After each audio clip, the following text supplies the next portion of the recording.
Hey, everybody. What is up? Thank you so much for tuning in tonight. We have a very special episode with a very special guest. We have Riyon Harding in the house. How are you doing today, Riyon? Hi, I'm excellent. Thank you, Sarah. How are you doing? Doing great, thanks. Doing great. Good, good. It's a great day today, and the day is ending off great because I get to talk to you. So super excited Oh, to have you here to join us for our EduMatch podcast. And I wanted to welcome everyone who's tuning in right now, whether it is live with us or on our podcast, or later on in our Facebook group, or on our YouTube channel, or on X. So please be sure to like, subscribe, and join our community. And you can always find us at edumatch.org. But we're not here to talk about all of that. We're here today to be with our special guest, Riyon. So, Riyon, thank you so much for being here.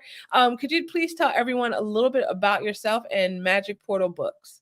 yes, happily. Thank you. I'm an electrical engineer. I worked in corporate America for 3 decades and was in innovation and product strategy for the future. Did a lot of patent work and became frustrated with the fact that I was getting to invent all this cool stuff, but never actually get to build it. It would just stay as patents and gather dust on a shelf somewhere. So, part of what I had studied at my last job was web, VR, and AR and the capabilities there.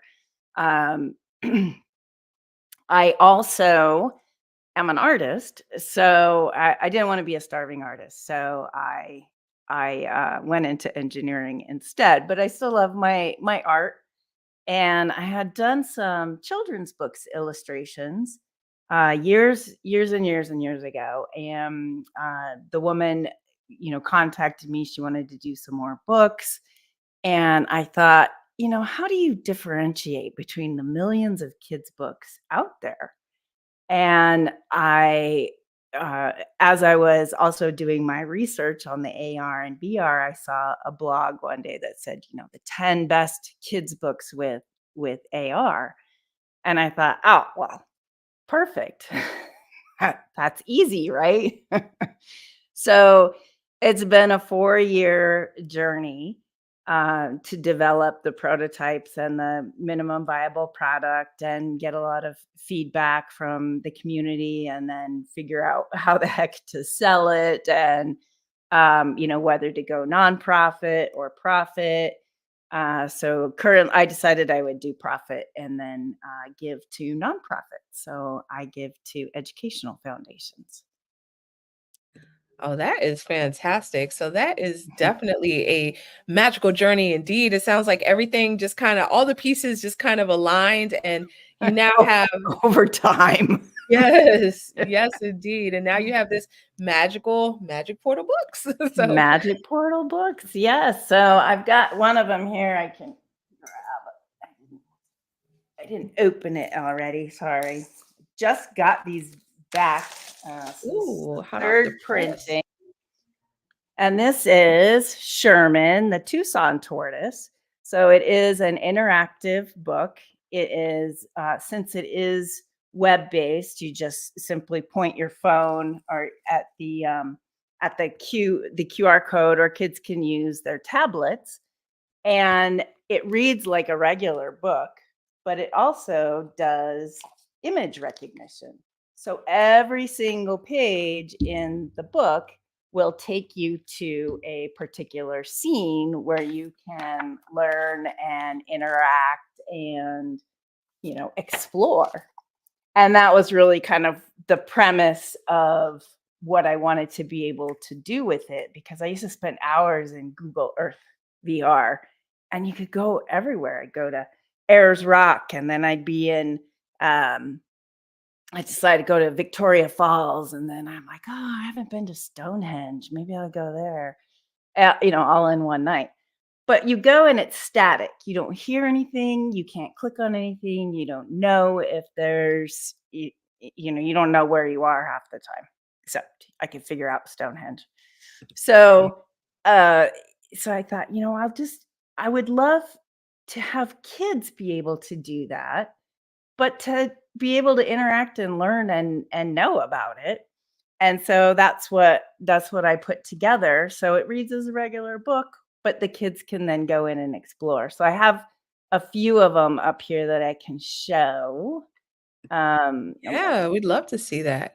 Yeah, because it you can do it on your tablet, but I'm going to show you on let's see, share screen.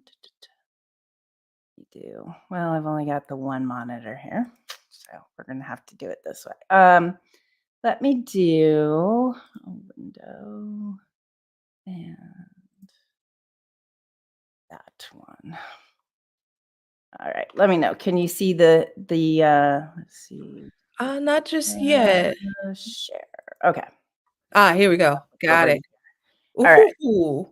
So this one is I've now teleported you to Sedona, Arizona. So you can see some of the rocks back there. Here's some of the other rocks, merry-go-round rock. Um, and this is Uptown Sedona. And this is the Jordan apple picking shed. So this was one of the early families that lived there. And there's all these little icons that they can kind of click on and see additional, kind of close up pictures. This shows you the Jordan farmhouse and Ruth and Walter Jordan that the kids can read about. And there's, a different little cowboy story here that you can play and hear about what it was like to be a kid back in Sedona in the day. And then they will click on the character, and I don't know if the sound goes with it right now, but, she'll play a little she'll tell you about where it is that you are, and other things too, like what the kids looked like back then, right? Um, and so that's, just one of the scenes, actually for the Sedona book, that you can do. I'll show you a little bit more. This is in Boynton Canyon in Sedona, and this is a place where they believe there's one of the vortexes because Sedona is very much about vortexes. And interestingly, uh, there's also some theories that it's on a large quartz crystal deposit. So I thought, oh, well, that's interesting. And kids love crystals. So you can learn about different types of crystals. You can see the amethyst crystal and learn about silicon dioxide, rose crystal. You can learn about quartz crystal watches and that it vibrates 32,000 times a second. And then there's a little question here for the kids. Um, how many times would it have to, would it vibrate? And then if there's enough pressure applied to quartz, then it actually emits an electrical current, which may be, just a theory of how the vortexes work. And then Super. I'll just show you this last one. This is in the grotto. This is at Pulaski Heritage Site. So we're standing in a grotto, but you can see out over top of this mesa to the rocks below. And this is a huge site for pictographs. And so you can click on the different pictographs here, and you can kind of zoom in and play around, and kids can kind of get a good view of what it really looks like. And then I also put in over here is an actual that I got off the national parks. It's an actual 3D model of that wall and the graphics that are there. So that's just, that's three little, I'll go back here, stop sharing. There we go. It's just Oh, three wow. little mini scenes, right? Yeah. For one of that one's actually for the Sedona book, but I wanted to incorporate a lot of science and interactive questions and just get kids excited about exploring, right? Yeah. Totally. That is just amazing. I love what you just shared, like how interactive it is and how the students can just kind of go in and go on this self-guided journey. So That is super cool. So take us under the hood if you don't mind. Like, how do you choose these worlds and the characters featured, and what's the process behind bringing the stories to life? Oh, yeah. So, that's been quite a journey too. I wanted places that were real so that I could just go and use a 360 camera because that's easy. Just go take a picture, right? And not have to do a lot of modeling. I will eventually, because when it comes to outer space, probably we'll have to do some modeling. When I want to do the human body, I think that's gonna be some modelings underwater, maybe. So I've started with I'm just starting in Arizona for the time being because I'm here. And I have a pilot program with a couple of the charter school here in town.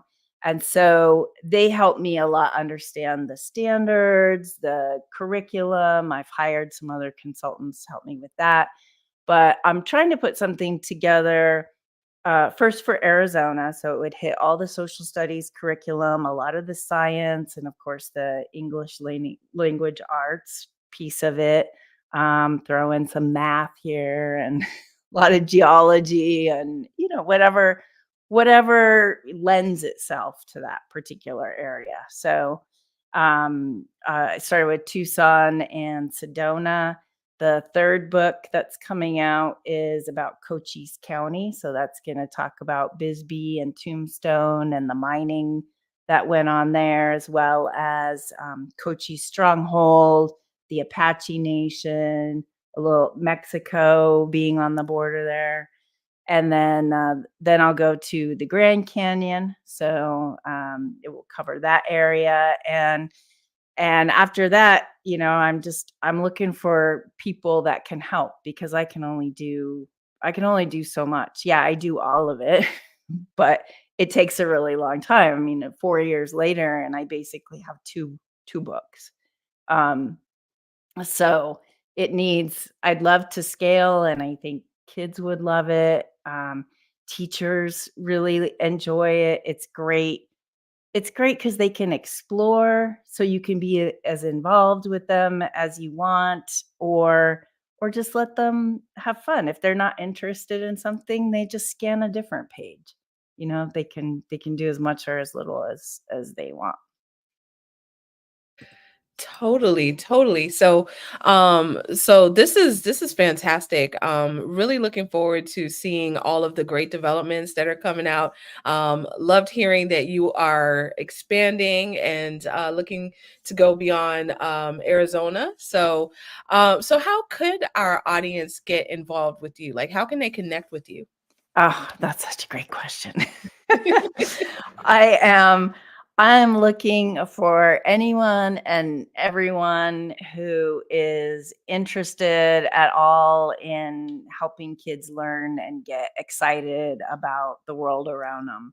I need authors, I need illustrators, I need people that can do videography, photography, animators. I need people that know curriculum development and teachers guides and how to align to the standards and fun activities. Maybe there's a teacher out there that has a cool program that they've done for something or put something cool together that other teachers might want to borrow from, or other kids might get excited about. Hey, here's a program or a lesson that kids in England are doing, and now we can go to England here in Tucson and we can learn about Stonehenge, or all the whatever whatever that program is, because the kids can actually go, or the kids in the UK can actually come to Tucson or Sedona and learn all about that place. So anyone and everyone, just you can get in touch with me on the website magicportalbooks.com, and that's probably the best way. There's a contact form there, and they all go to me. So social medias, I hired someone to do all that. I don't do it. Sorry. Yeah. Totally feel you. Yeah, teamwork makes the dream Everything work for sure. Yes. on social media. Yeah. I hear you on that. I hear you. Absolutely. Well, we really wanted to thank you so much, Ryan, for being here today and for sharing with us about the magic behind Magic Portal Books. Also, wanted to thank the audience for tuning in, whether it's live right now or you catch the video later or you catch the podcast later. We really appreciate y'all being a part of the EduMatch family. Be sure to come back to check out our next live stream, which will be tentatively, so pencil in the 22nd of February at 6 p.m. Eastern for the second edition of EduBeat, featuring yours truly and Mandy, and we'll be back for more. But Ryan, before we go, just wanted to give the mic to you one more time in case you had anything else you wanted to share with our audience before we sign off. I just wanted to say thank you so much for the opportunity to get to talk to your audience. And please, if you're interested at all, I would love to hear from you. There's a world out there that kids want to explore, and I can only do it if other people help. Thank you. Yeah, totally. Well, thank you so much, Ryan. And thank you so much to everyone who is checking us out. So be sure to like, subscribe, join our community on Facebook, facebook.com/groups/EduMatchFam. And you can also connect with us at edumatch.org. So, everyone, take it easy. We will catch you on the flip side. So, have a great evening or day or afternoon, wherever you are. All right. Bye, everyone.